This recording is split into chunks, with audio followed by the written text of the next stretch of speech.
everywhere that anybody wants to be a fitness model looks up to this guy.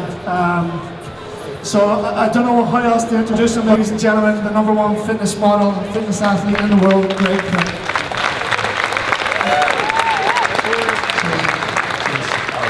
Hi Greg. What's up, buddy? Have you always had that fitness model mindset where you want to eat clean, train hard all the time, or was there a specific turning point, and if so, what was it?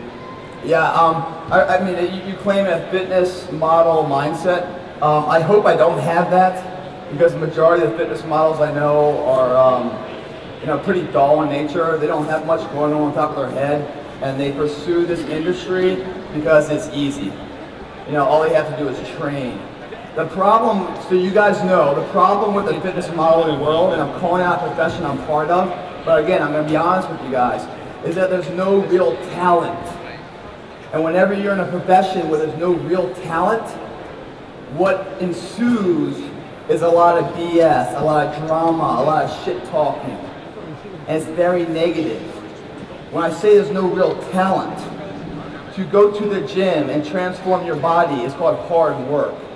To be a professional athlete takes talent, years of training to develop a skill, practice, trued and tried, mastered and remastered, applied on the field to friendly strife where all the nerves are going, and competing at the highest level. That's talent. To become an actor, to dissect a character where they're using your body as a vehicle to deliver the words to reality to the viewer, to understand that it's not you, it's the character, and to study the attributes of that, to bring it to life, is talent. In the fitness model world, to get in shape, one is contrived in a negative way for two reasons. One, because there's a lot of drugs involved in this industry. Drugs being that I need to take this supplement, I need to take this steroid, I need to take this element, because who the fuck I am is not good enough. And I can never make it unless I do this too. I need to take this in order to be all of that. That is so sad, that who you are isn't good enough. That I need this to make myself worthy in your eyes. That is a recipe for disaster. That's a one-way street to hell, and you're never coming back victorious. That's nothing to be proud for. That's a life where you're fighting to achieve that title.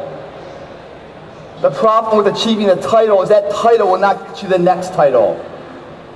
It's trying to live a life of legacy, built on character, and fundamental character blocks of principle, integrity, and honor, discipline. Those things stand the test of time. In the darkest hour, when the storms rise and everything's against the wall, those things remain true as tools you can use to fight back adversity. When you hit rock bottom and financially you're done and out, and your wife's sitting there, how are we going to make the money? How are we going to do this? I can't take a pill to fix that situation. I gotta pick my ass off the floor, find the intestinal fortitude, put one foot in front of the other, and do whatever it takes to fix that, find a remedy, and start ensuring that there's a progression there. That's the first problem with this industry when I say the lack of talent, because there's too many ways to shortcut it.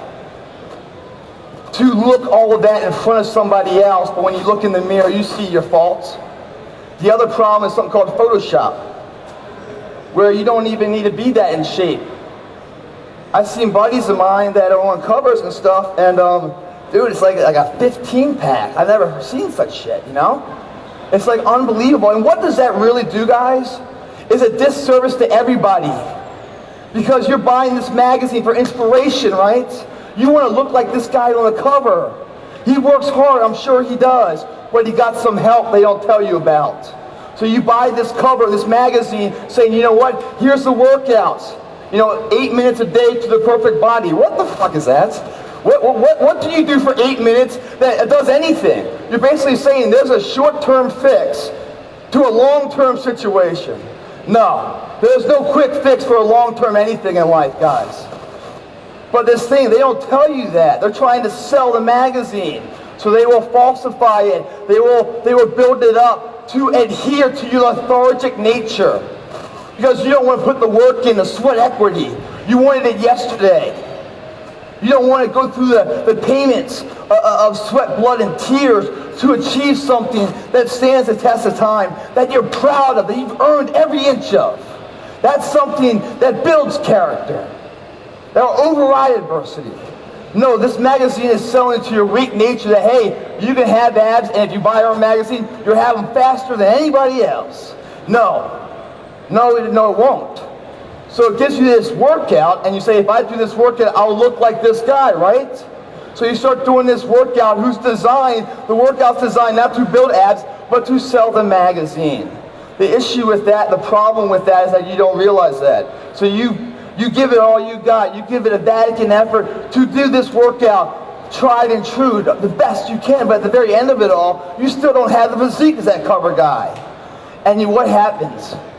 What happens to you? You don't think that the cover is Photoshop, no. You don't think the workout's designed to sell a magazine, no. You think you're the failure, that you weren't good enough.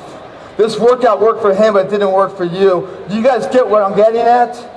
It's doing injustice. You know, if it just showed the truth there. On my website, BodyPower.com, you know, I film the workouts, I film the videos, I film the behind the scenes of the cover and say, judge the video and judge the cover.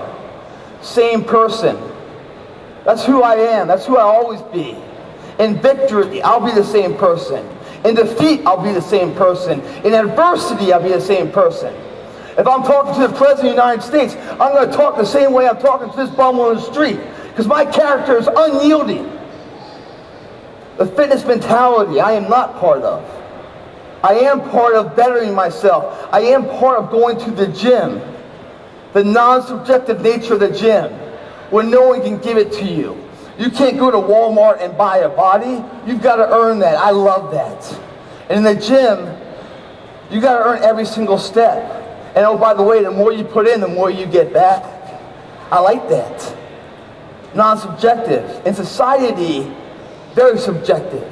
A lot of things you can't control dictate the outcome of situations. But in the gym, it's the fairest form of society. And you learn the fundamental principles of dedication, of sacrifice, due diligence, paying your fucking dues every day for a greater end state, something you want to be. You have a vision of where you are, where you want to go. This gym is not the end. It's the means to the end to get there.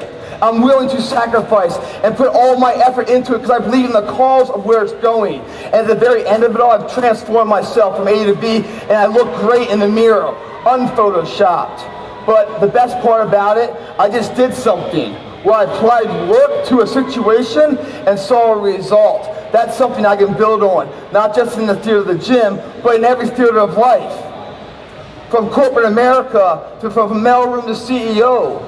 That same fundamental principles of work ethic and sweat equity and dedication that got me from A to B in my physique will get me from mailroom or being financially in debt to financial security.